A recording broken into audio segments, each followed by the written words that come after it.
Today's video will be the first in a series of 3 videos designed to tackle shaft lean issues in your golf swing.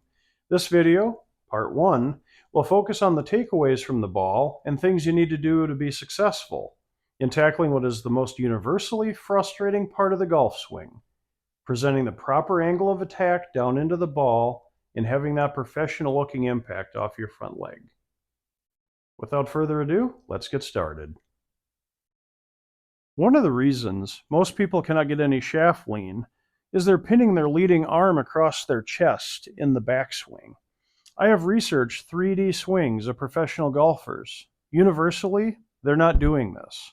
What ends up happening is the pro is manipulating their shoulder blades and their thoracic spine to achieve their backswing, whereas the amateur is moving their chest back less than the pro and compensating for lack of thoracic rotation by slapping a band-aid of pinning the leading arm back across the chest. To achieve our objective, first, it's imperative that you understand what the leading arm adduction angle is in the backswing. When you form an angle between your leading elbow, your shoulder socket, and your spine, these joints are the angle that this is made up of. 90 degrees is easy to imagine. This is when you stick your arm straight out from your body like a zombie. 180 degrees is when you're imitating a scarecrow or when an umpire yells, "Safe!" Most amateurs immediately start closing that angle down from the lead arm and pin it back across the chest, sometimes as much as 45 degrees, leaving an adduction angle of 45 degrees. In contrast, the pros are actually increasing adduction angle by a couple of degrees at the very beginning of the backswing, and end up keeping those hands close to the center of the chest. In all, the pros might only decrease their adduction angle to 75 degrees from 90 at the peak of their backswing, whereas amateurs are closer to 50 degrees, meaning they are more than doubling what the pros are adducting in their backswing.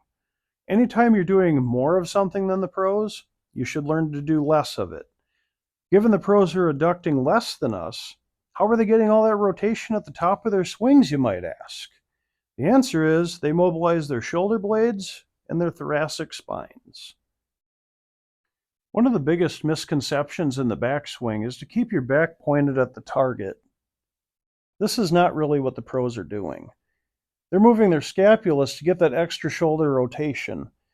A good marker for the pros is that their rotation will be enough to form approximately 100 to 105 degrees from the target line. This makes the shoulder line appear as though it's behind the ball at the peak of the backswing.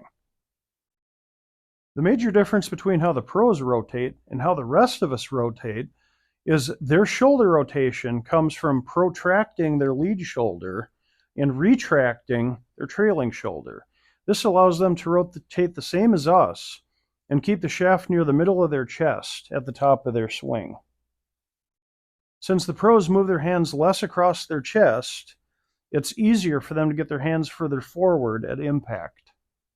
Amateurs are always playing catch-up, and when you only have 0.2 seconds during constant acceleration to move your hands back, every inch seems like a mile. Let's do a quick drill to illustrate how you can feel keeping your hands in front of your chest on your takeaway. Go ahead and grab a rolled up towel. Let's put it under your leading armpit to prevent your arm from going back across your body. You can also use one of those pool flotation devices that you can put up on your kid's arm at the pool. Snug it up as far as you can up the arm to prevent your arm from traveling back across your chest. As you work on this drill, keep in mind that most amateurs' obsessions with maintaining a straight leading arm are ill-founded. The pros do not keep a perfectly straight lead arm at any point during their address, their backswing, or their downswing. Keep your arms relaxed and flowing. Let's take a couple of practice swings like this and get used to the feeling of using your scapulas to finish your rotation at the top and not your lead arm pinned across your chest. After you've done this drill a few times, feel free to chip a few balls this way. In the next video, I will go over the proper downswing sequence, which could be leaving your arms hopelessly behind you. I should know. I was guilty of this for years and am still working on it. Be sure to follow me on my YouTube channel, Southpaw Links Golf. Please like, subscribe, and share to watch more content like this. Practice smarter, not harder. Until next time.